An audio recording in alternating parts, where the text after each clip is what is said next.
Salom, ismim Husnora. Qaqnus psixologiya kanalimda sizga yoqadigan shirin xom xayoli yoki safsatalar haqida emas, aniq muammolar, ildizlari asab tizimi, stress surunkali stress, kortizol, adrenalin, simpatik tizim va parasimpatik tizim, xullas ilmiy ma'lumotli muammolar haqida gaplashamiz. Bu degani siz muammongizni ilmiy asosini topasiz va to'g'ri yo'nalish bilan chiqib keta olasiz degani. Где-то shunaqaroq. Demak, men bugun aynan siz uchun umringiz davomida eshitmasdan ham o'tib ketishingiz mumkin bo'lgan, lekin bilib qo'yishingiz zarar qilmaydigan, hatto hayotingiz davomida foyda keltirishi mumkin bo'lgan mavzularni tayyorlab qo'yganman.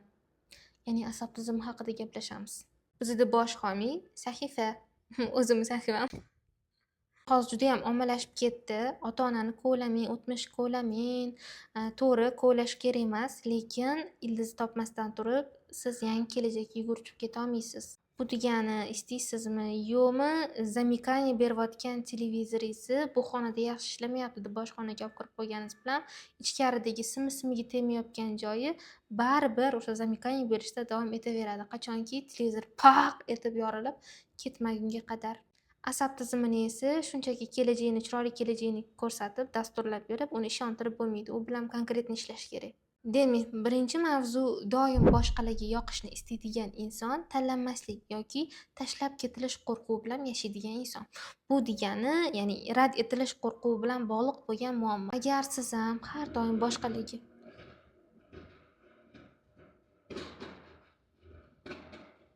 глушителini yorib olibdi kimdir. Agar siz ham hayotingiz davomida doim kimgadir yoqaman, meni yaxshi ko'rishsin, ishga tashlab ketishmasin deb o'ziga yo'q deb qolgan, hammaga ha deb keyin o'zingizni yeb o'tiradigan bo'lsangiz, bu degani siz qayerdadir rad etilgansiz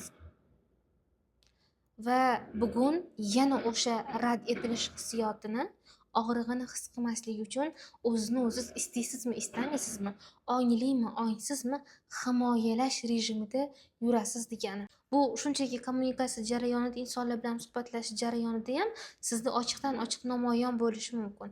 Ya'ni kimdir aytgan gapi sizga yoqmadi yoki bo'lmasam kimdir sizni shaxsiyligingiz, imkoniyatingiz, sharoitingiz, shaxsiyatingiz, hissiy holatingizdan umuman xabarsiz bir inson sizga tashqi ko'rinishingiz haqida tavsiya beryapti yoki haddan tashqari o'zini yaxshi ko'rsatib qo'pol tanqid qilyapti. Bu jarayonda qayerdadir rad etilgan va mehrdan uzoq qolib ketgan, hammadan xafa bo'lgan, lekin hech kimga aytolmagan, yordam ko'rmagan kichkinagina Husnorachi o'z-o'zidan uyg'onadi va yana hozir men nimadir deb aytib qo'ysam, fikrimni aytsam, o'zimni himoya qilsam, chegaramni qo'ysam-da yoki bo'lmasam munosabatiga yarasha javob beradigan bo'lsam, unga yoqmay qolishi mumkin.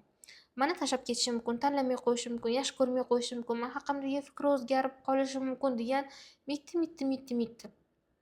Kichkina ustanovkalar sizni egovlaydi va siz o'zi shunaqa ko'ruvdim deb o'zingizni oqlaysiz va yomon ko'rmaslikka harakat qilasiz.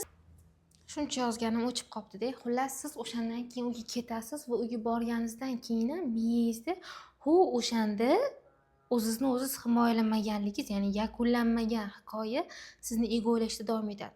Keyin bir hafta davomida ish qilsangiz ham, ko'cha supursangiz ham, balo bo'lsa ham, battar bo'lsa ham, kimdir gapirsa ham, mana bu siz miyangizda o'zingiz bilan o'zingiz urush qilib yotibsiz-ku, nimaga gapirmading, nima haqqi bor, keyin safar kimsan deyman-da. Endi ichkaridagi men o'zimni fikrlarimni aytadigan bo'lsam, tanlanmay qolsamchi, yaxshi ko'rilmay qolsamchi degan qo'rquvni o'zi sizni yeb adoyi tamom qilishga yetarli bo'ladi. Keyin nima bo'ladi? Keyin atrofingizdan keladigan любой reaksiyaga nisbatan, keladigan holatga nisbatan sizni reaksiyangiz o'ta baland bo'ladi. Qaynonangiz kelin ovqat ko'ring desa ham sizni ensangiz, ya'ni yuzingizdagi subsidiarlaringiz ishlab ketadi. Yoki bo'lmasam ovoz tembringiz siz ichkaringizdagi bu g'alayonni qaynonani gapiga reaksiya qilib chiqazib qo'yadi. Bolangizni yig'lagani, xarxashasi, uxlamayotgani, ovqat yemayotgani, yegani, to'kkani, eringizning iltimoslari, eringizning talablari, fikrlari, muammolari ham sizga yorug'chalik qilish bo'ladi. Xuddi shunaqa narsa erkaklarda ham ayollarga nisbatan bo'lishi, atrofdagilarga nisbatan bir xil ko'rinishda bo'lishi mumkin. Bu nima qiladi? Bu sizni keyingi muammolaringizni kafolatlab beradi. Shunchaki siz rad etilishdan qo'rqasiz va ko'cha muammolarga sho'ng'ib kirib boraverasiz. Bu jarayonda men endi o'zgaraman degan yangi ustanovkalar umuman ta'sir bermaydi, qachonki siz ildizni topib, to'g'ri yo'nalishda ishlab chiqib ketmaguningizga qadar. Ya'ni buni qanday tushuntirishim mumkin? Boshqa muammolarga bo'kib qolasiz. Ya'ni sizni qaynanangiz arzimagan aytgan gapiga nisbatan reaksiyangiz ham balandroq bo'ladi. Ya'ni o'sha jarayonga nisbatan qarashingiz, ya'ni menga xalaqit beryapsizlar degan uстановка yuzaga chiqadi. Reaksiya biroz balandroq ketadi, ko'tarilib ovoz ton bilan ozgina keskinroq borib, tembrlar orqali, ovoz tembrlari orqali borib qadalib qoladi kimdir yuragiga va u inson sizga keladigan reaksiyasi ham siznikidan kam bo'lmaydi. Qarabsizki, muammo ustiga muammo, konflikt ustiga konflikt, kortizol ustiga kortizol. Bu degani sizdagi kortizol darajasi neyromediatorlar kortizol ishlab chiqarishdan to'xtamaydi, daraja baland bo'ladi. Bu degani kortizol orqasidan doim adrenalin keladi degani, siz doim jangovar, gapirsang yoraman deb tarang bo'lib yuraverasiz degani. Bu degani melatonin, kortizol baland bo'lgandan keyin, adrenalin tushmagandan keyin odam asab tizimi men jarayonni yakunlab bo'ldim degan uстановкani umuman olmaydi va tinchlanmaydi. Tinchlanmagandan keyin melatonin ishlab chiqarilmaydi. Melatonin uyqu sifatini yaxshilash uchun ishlab chiqariladigan gormon. Uxlamadingiz, stress ustiga stress. Tushunasizmi?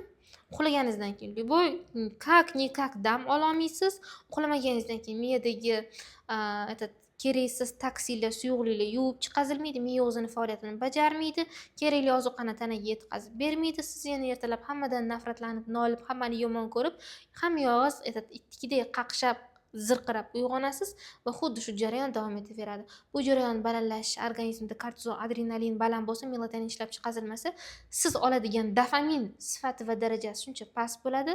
Siz sevganlaringizning orasida ham serotonin keraklilik, sevimlilik hissini ola olmaysiz. Ko'cha muammo sizniki. Bugunga yetadi, o'zingizni ehtiyot qiling. Siz bilan Qaqnus psixologiya bo'ldi.